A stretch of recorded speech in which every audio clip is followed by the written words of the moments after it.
Hey, this is Mrs. Solzin. I am covering neoclassical art movement or neoclassicism. So if you break up those two words, right, we have new classical. So this is going to be looking back to the classical era for their inspiration. So even though these artworks on the left look older, they look kind of Greek or Roman referenced, they're made during the neoclassical period, and they are referencing these older artworks. They are known as an exemplum virtutus. Can't even say it, a painting that tells a moral tale, like the painting on the left. Artists wanted to inspire a sense of national pride, like the Washington sculpture on the left, relating that to Augustus of Prima Porta. And this is also, just so we know where we are, this is previous to this was Rococo. So this comes right after Rococo. And Rococo is a style that appealed to the aristocracy, right? It's about French people doing French flirty, flirtatious, fun things. All right, it's also happening at this time is something called the Grand Tour. So this is travel by the wealthy to major cultural sites of Europe, primarily Italy. And this is going to greatly inspire this wave of neoclassical thought. All right, so I'm going to try to condense this as much as I can. The first artwork we're going to cover is Monticello. This is in Virginia, the United States, 1768 to 1809. Brick, glass, stone, and wood. Very basic architectural components here. And the architect for this is Thomas Jefferson. And he actually created he was the architect for 3 pieces. So College Board references this one. So when we think of Thomas Jefferson, we think of him being the president. He's one of the authors of the Declaration of the Independence, which is 1776, and the dates of Monticello are 1768, right? So around that same time. All right, we are going to listen to 40 seconds of a Hamilton song. Hang on. All right, so listen to the lyrics of the song from the play Hamilton. Hamilton, your response. Thomas, that was a real nice declaration. Welcome to the president. We're running a real nation. Would you like to join us and stay mellow, doing whatever the hell it is you do in Monticello? If we assume the debts the union gets, a new line of credit, a financial diuretic, how do you not get it? If we're aggressive and competitive, the union gets a boost. You'd rather give it a sedative? A civics lesson from a slaver. Hey neighbor, your debts are paid because you don't pay for labor.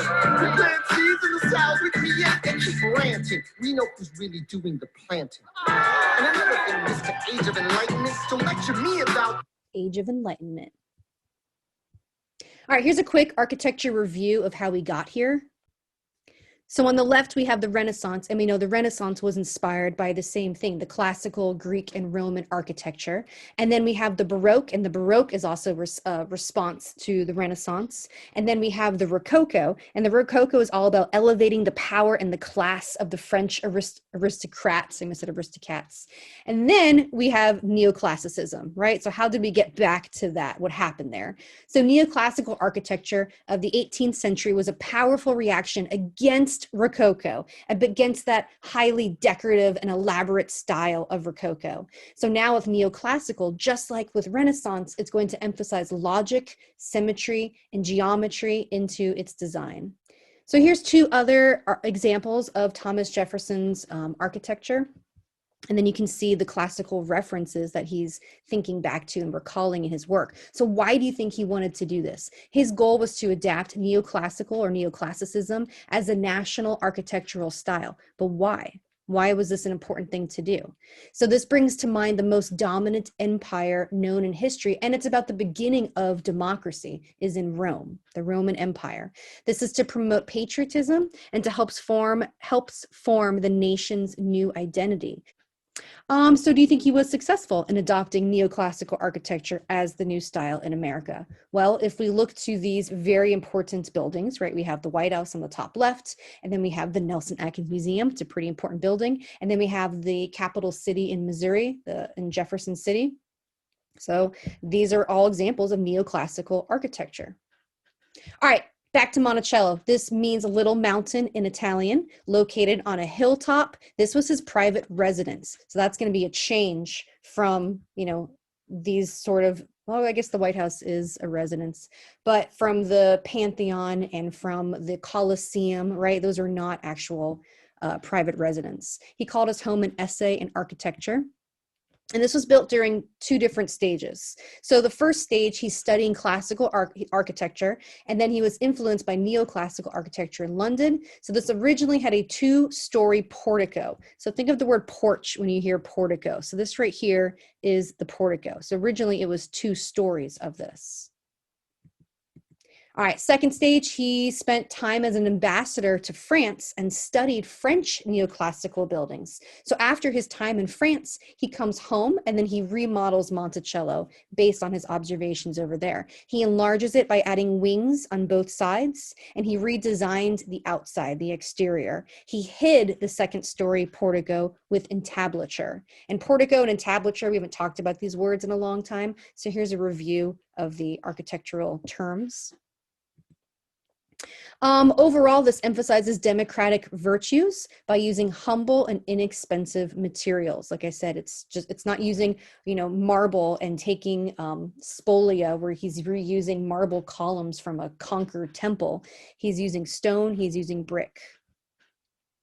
All right, so he made his own bricks from the clay found on the land, also using local timber and stone, right? He's not quarrying out in some place miles and miles away. He's using local materials.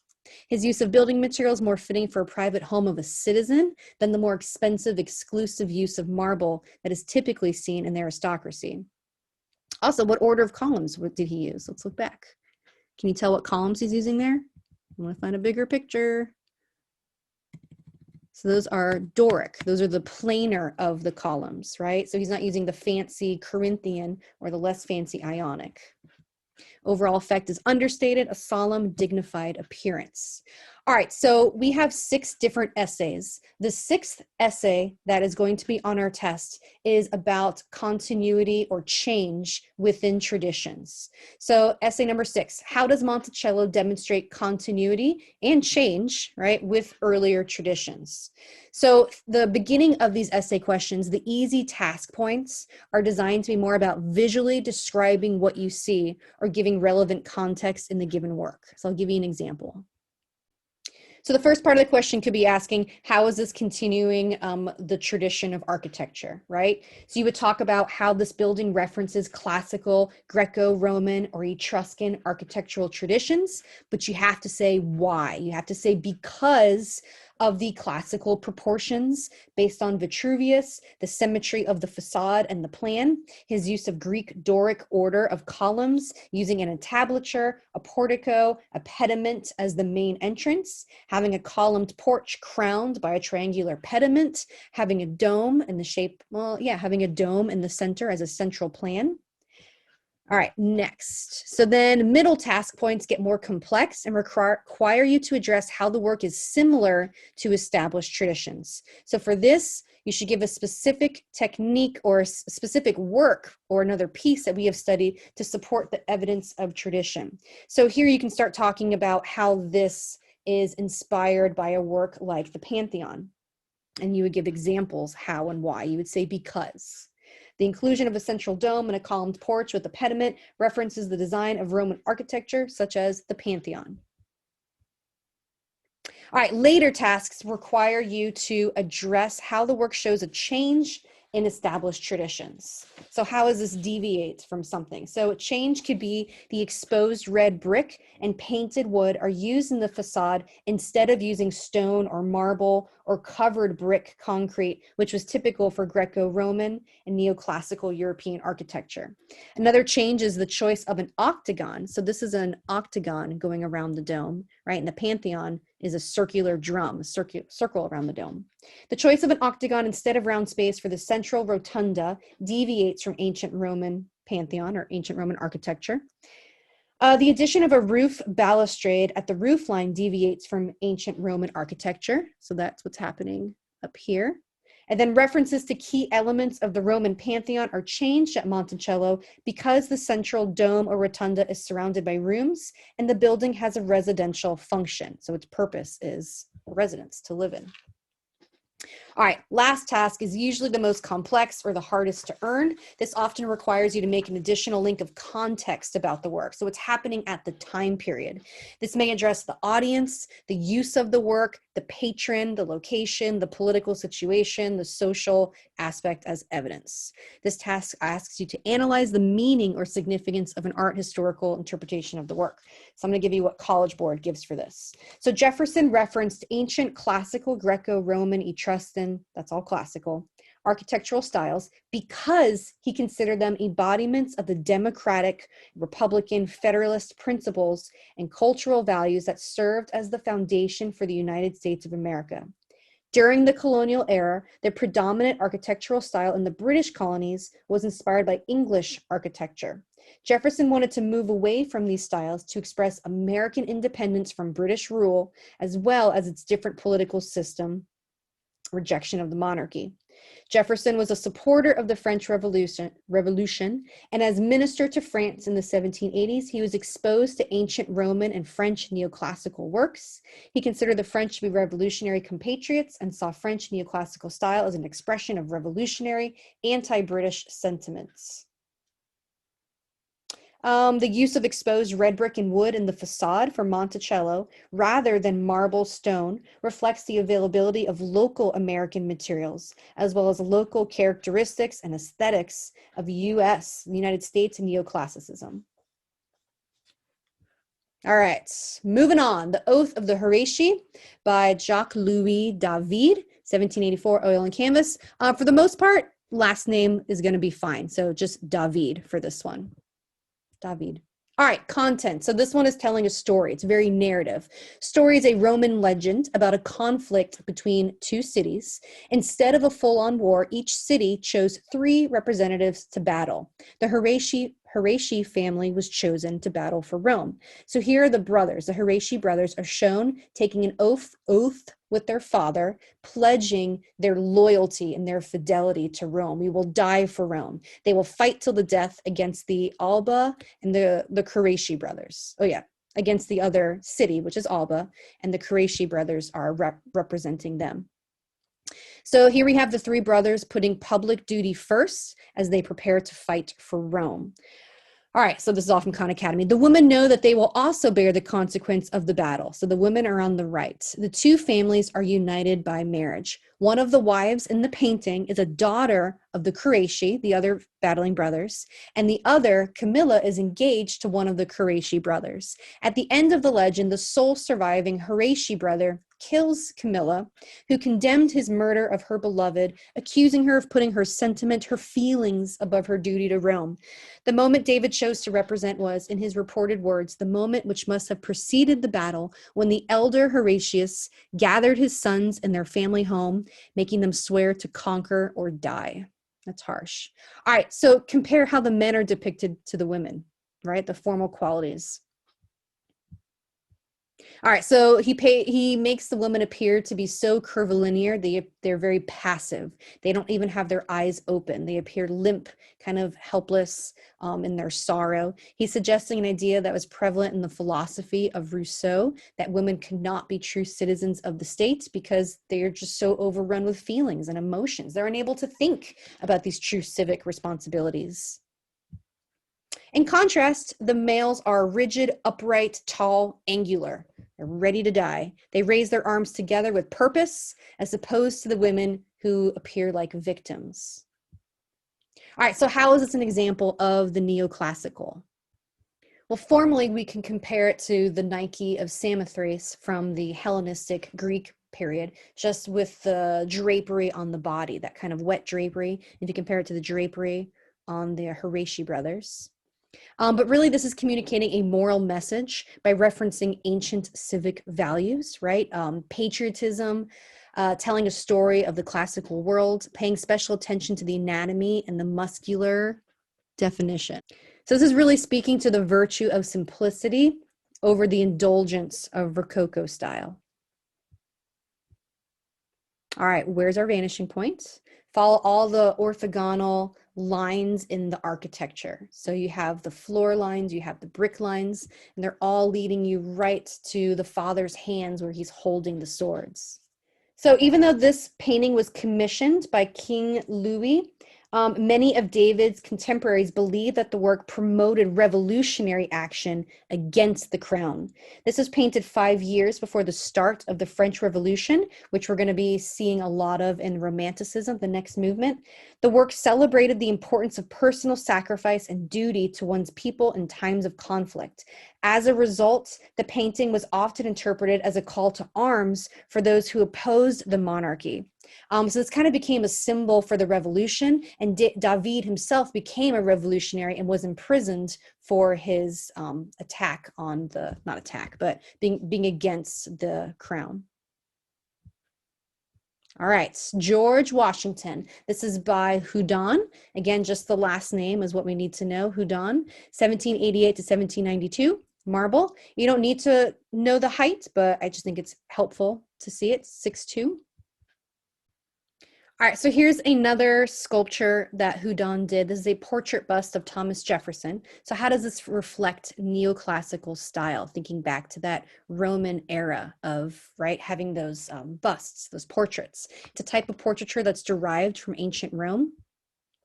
The portrait of Thomas Jefferson by Houdon was made while Thomas Jefferson was in France. Remember, he was an ambassador for France. So that is where Houdon made it, because he is a French artist. Houdon is recognized as the greatest European portrait sculptor of the last half of the 18th century.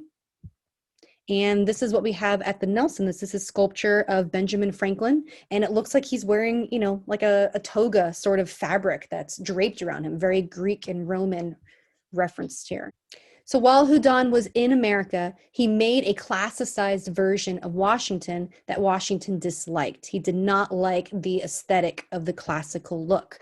Washington insisted on being shown wearing contemporary attire rather than the garments of a hero from ancient Greek or Rome, like we saw him portray Benjamin Franklin. All right, so here's some details of the sculpture.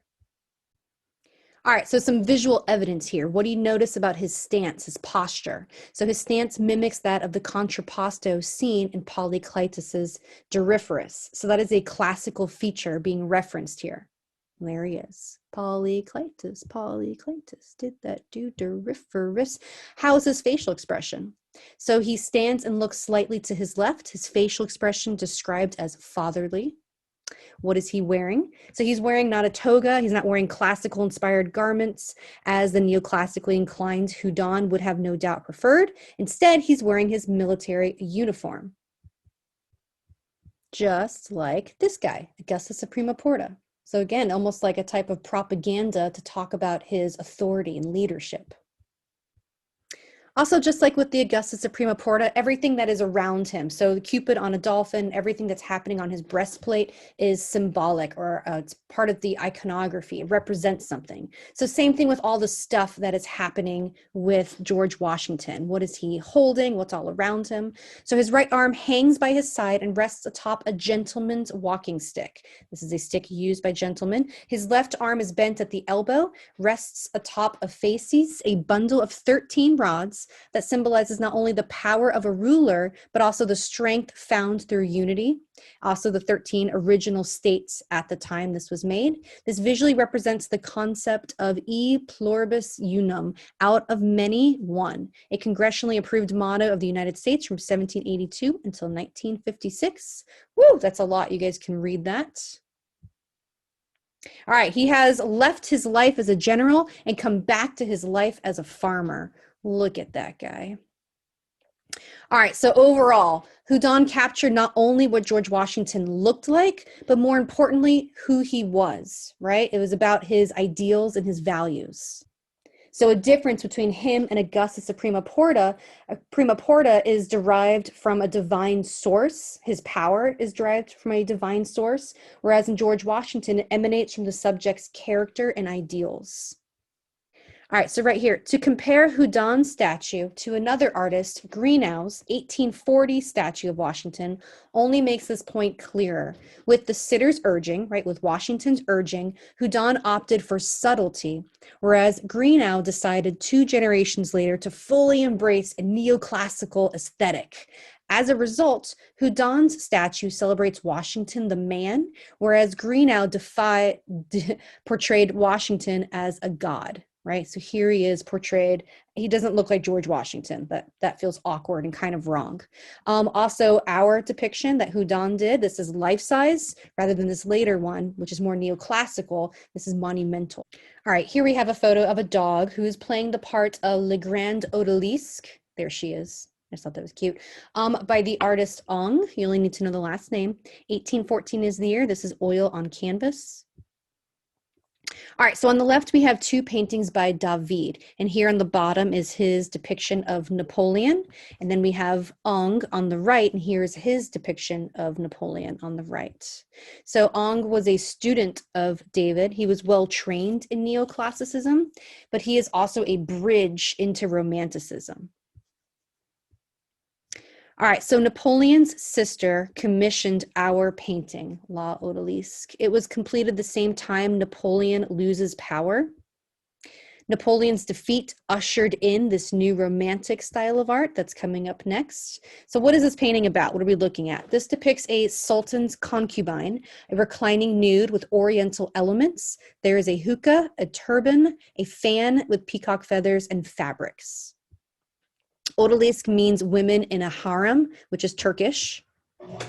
So let's look at past reclining nudes. So we have Sleeping Venus by Georgian, and then we have the Venus of Urbino by Titian, and then the Rokeby Venus by Velázquez. So what comparisons can you make? How is ours different? So compared to past reclining nudes, they are all cloaked in this disguise of classical mythology, right? They're all titled Venus. This is the first time we're not titled Venus. So by Ong including oriental elements, he's giving a geographic distance, providing a veil that made it okay for males to look at.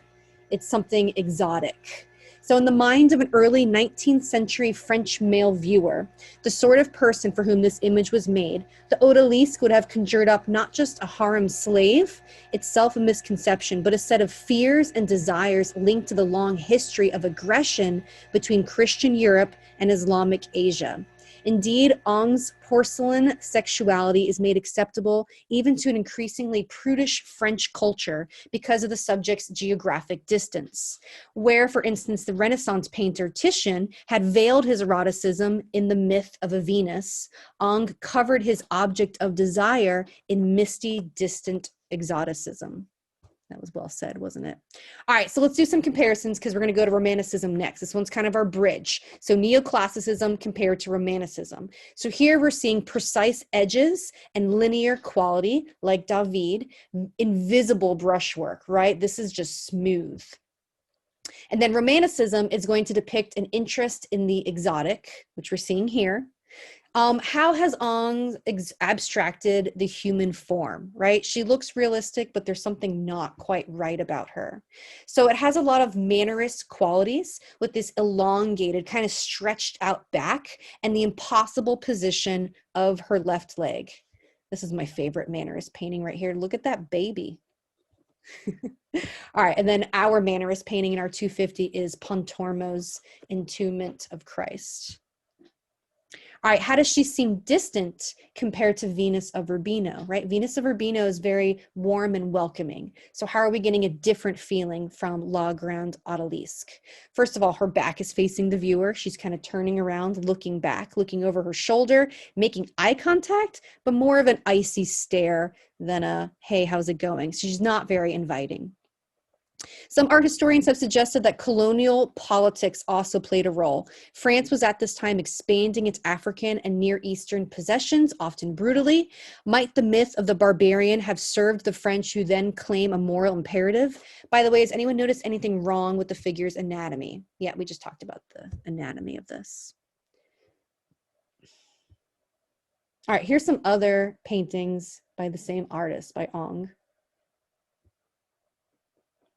That was something we did in class. All right, we're going to Romanticism next.